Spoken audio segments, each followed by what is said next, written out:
Un candidat déclaré à l'élection présidentielle prévue en 2024 au Sénégal. Et avec moi pour cette interview, Christophe Boisbouvier de RFI. Ousmane Sonko, bonjour. Bonjour M. Boisbouvier. Bonjour M. Perelman.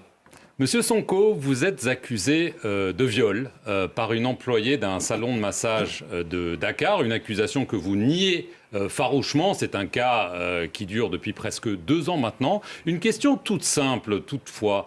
Pourquoi est-ce que dans cette procédure, vous avez refusé un prélèvement d'ADN? Parce qu'après tout, ça aurait pu clarifier les choses une fois pour toutes.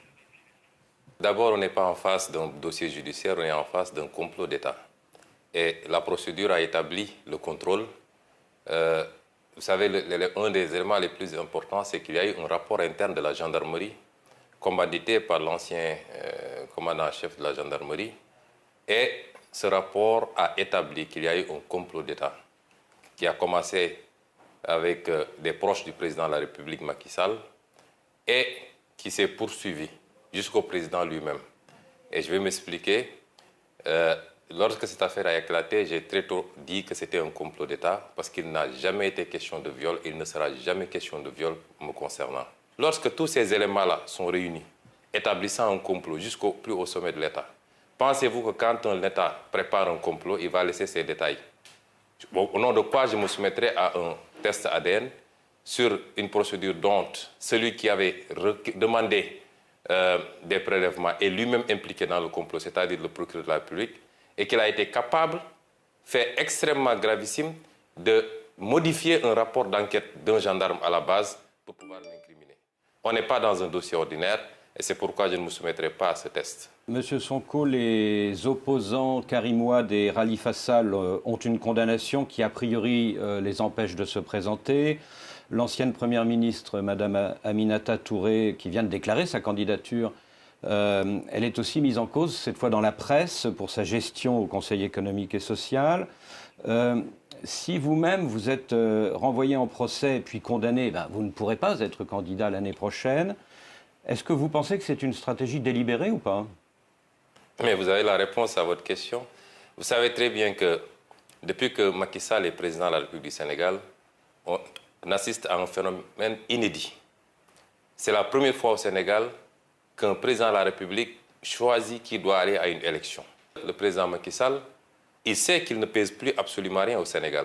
Il est passé de 65% de score en 2012 lorsqu'il est arrivé au pouvoir à 46% lors des dernières élections législatives, c'est-à-dire qu'il est minoritaire et minorisé dans ce pays. Il sait que tous les Sénégalais lui ont tourné le dos à cause de sa gouvernance calamiteuse.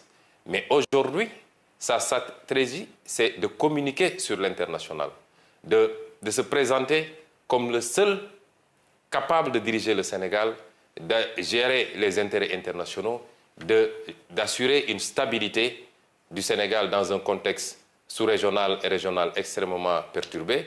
Et ce discours semble passer. Parce que, pour ce faire, il instrumentalise un certain nombre de contextes. D'abord, le contexte du terrorisme. Aujourd'hui, Macky Sall présente son opposition au sein de l'Union européenne, au sein de l'Occident, de la communauté internationale, comme une opposition irresponsable, terroriste, une opposition qui veut déstabiliser le pays, une opposition qui serait contre les intérêts des Occidentaux. Le tableau que vous avez dressé est vrai, vous pouvez élargir la liste. Aujourd'hui, Barthélémy Diaz, maire de Dakar, est sous le coup d'une condamnation. Et il est à la dernière phase, la cassation. Si la condamnation est définitive, non seulement il ne peut pas candidater, mais ses mandats de maire de Dakar et de député de l'Assemblée nationale sont compromis. Beaucoup d'autres opposants sont aujourd'hui dans ce cas-là. Qui donc va compétir en 2024 contre le candidat de Macky Sall parce que lui n'a pas le droit d'être candidat? Et ça ne relève pas de la démocratie et le peuple sénégalais ne l'acceptera pas. Alors justement, vous venez de soulever un point qui fait débat et qui fera débat, à savoir la question du troisième mandat. Alors Macky Sall n'a pas encore dit s'il comptait briguer ou pas un nouveau mandat. Il estime toutefois qu'en raison de la nouvelle constitution de 2016, il en a le droit parce que les compteurs des mandats présidentiels seront remis à zéro d'après lui. On entend certains de ses proches l'encourager à y aller. Alors d'une part, en a-t-il le droit d'après vous? Et si il y va, Qu'est-ce que vous allez faire? On voit que vous demandez des manifestations, des concerts de casseroles. Est-ce que vous seriez peut-être tenté par une stratégie de déstabilisation si jamais il saute le pas? Vous savez, le seul fait que ce débat se pose encore au Sénégal n'honore pas ce pays et n'honore pas le président Macky Sall. N'oubliez pas qu'en 2012, c'est le président Macky Sall qui était à la pointe de la contestation contre la troisième candidature du président Abdoulaye Wade. Au point d'être dans les manifestations à la place de la nation, muni d'un petit matelas et se disant prêt même à y passer les nuits s'il le faut. Pensez-vous que moralement, un homme qui a eu cette position, cette posture et qui a mené ce combat-là, puisse se retrouver 12 ans plus tard dans la même situation où c'est sa place qui a changé, c'est lui aujourd'hui qui veut forcer une troisième candidature. C'est une honte pour le Sénégal, c'est une honte pour l'Afrique que ce genre de débat ne se pose que chez nous. Quand on a gouverné de la manière dont il a gouverné, avec des scandales à l'appel impliquant ses proches, ses beaux-frères, ses parents, tous ces gens qu'il a mêlés à sa gouvernance. Quand on a gouverné par la brimade, en instrumentalisant la justice, en libérant les forces de défense et de sécurité sur les gens, quand on a gouverné de cette manière, on a toujours peur des lendemains. Mais sur le plan juridique, tous les constitutionnalistes sénégalais, vous voyez que chaque jour ou chaque semaine, il y a des panels. Je n'ai pas encore vu un constitutionnaliste qui dise le contraire. La question de la durée des mandats n'a rien à voir avec la question de la limitation des mandats. Et nul ne peut faire 2 mandats consécutifs.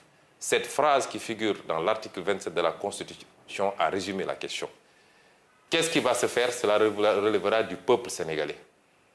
Vous savez, ce n'est pas une question de Ousmane Sonko ou de X ou de Y. La preuve, s'il y a une question qui fait consensus entre l'écrasante majorité du peuple sénégalais, la société civile sénégalaise, les acteurs politiques de l'opposition et même des acteurs politiques du pouvoir, parce que de plus en plus des voix s'élèvent dans le pouvoir. On a même des démissionnaires qui disent rendre le tablier parce qu'ils ne peuvent pas admettre ce débat sur le 3e mandat.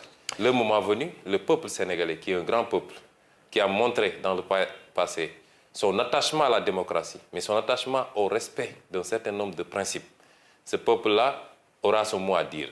Monsieur Sonko, lors de votre candidature officielle, c'était au mois d'août dernier, vous avez